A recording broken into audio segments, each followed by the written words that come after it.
چنگیز خان کون تھا؟ دوستو، چنگیز خان کا اصل نام تیموجن تھا۔ وہ منگول قبائل کا رہنما بنا اور 1206 میں اسے چنگیز خان کا خطاب ملا، جس کا مطلب عام طور پر عظیم خان سمجھا جاتا ہے۔ ابتدائی زندگی: چنگیز خان تقریباً 1162 میں پیدا ہوا۔ اس کا خاندان ایک چھوٹی منگول قبیلے کا تھا۔ اس کے باپ پیشوگوئی، جو ایک قبیلے کے سردار تھے، مگر جب چنگیز خان بچہ تھا تو اس کے والد کو زہر دے کر مار دیا گیا۔ باپ کے بعد خاندان کمزور ہوا اور چنگیز خان اور اس کے گھر والوں کو بہت مشکل حالات کا سامنا کرنا پڑا: بھوک، دشمن قبائل اور قیدی بن جانا۔ جوانی میں چنگیز خان قیدی بنا اور پھر بھاگ کر واپس آیا۔ اس نے منگول قبائل کے اندر دوستیاں اور اتحاد بنانے شروع کیے، شادی، سیاسی سمجھوتے اور جنگی صلاحیتوں کے ذریعے اپنا اثر بڑھایا۔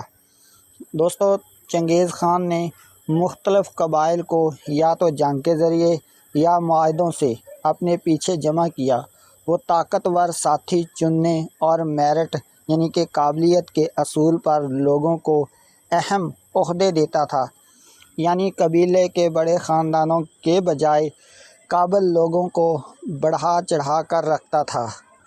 1206 میں ایک بڑا عوامی اجتماع ہوا جسے کورل تائی کہا جاتا ہے، جہاں اسے تمام منگول قبائل کا سردار مانا گیا اور اسے چنگیز خان کہہ کر بلایا گیا۔ اس نے فوج کو بہت منظم کیا، فوج کو 10 100 1000 اور 10,000 کے گروپس میں بانٹا۔ اسی سے کنٹرول آسان ہوا۔ منگول گھڑ سوار بہت تیز اور متحرک تھے۔ دور سے کمپوزٹ بان یعنی کہ تیز تیروں والے کمان استعمال کرتے تھے اور گھوڑوں پر مکمل اعتماد رکھتے تھے۔ چنگیز خان نے ذہانت، جاسوسی اور چالاکی سے کام لیا۔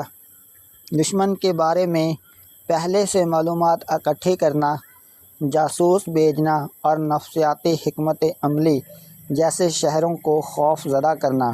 انہوں نے محاصرے کے فن میں بھی مہارت حاصل کی۔ جہاں ضرورت پڑی، چینی یا مسلم ماہران کی مدد سے قلعے گرانے کے طریقے اپنائے۔ ایک مؤثر مواصلاتی نظام قائم کیا جاتا تھا۔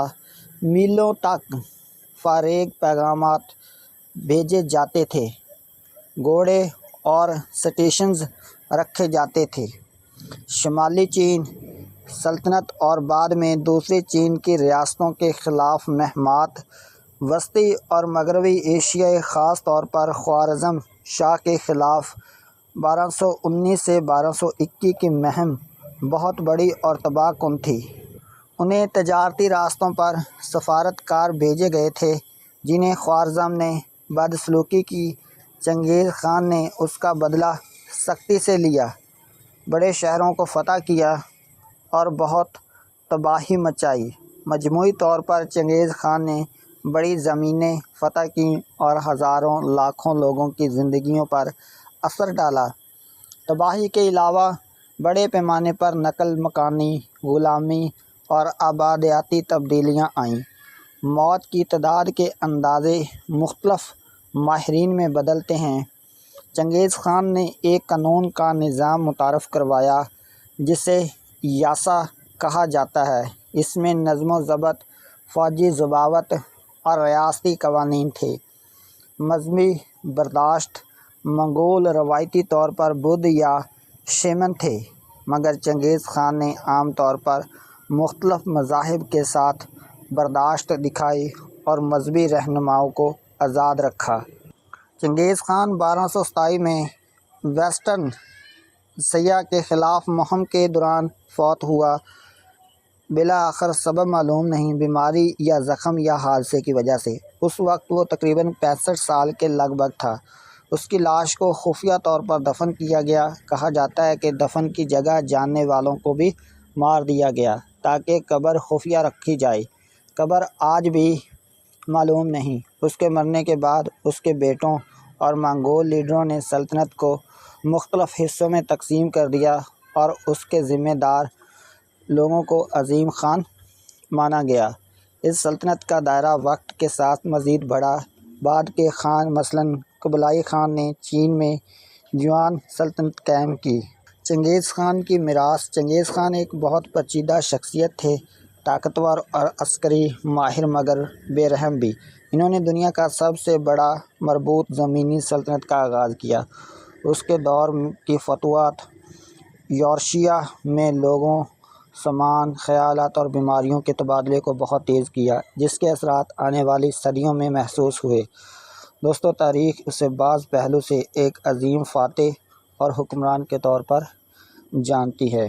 1162 میں چنگیز خان پیدا ہوا۔ جوانی، خاندان کی مشکلات، قیدی ہونا اور پھر دوبارہ اٹھ کھڑا ہونا۔ 1206 کو کورلتائی میں چنگیز خان کا خطاب ملا۔ منگول قبائل متحد ہوئے۔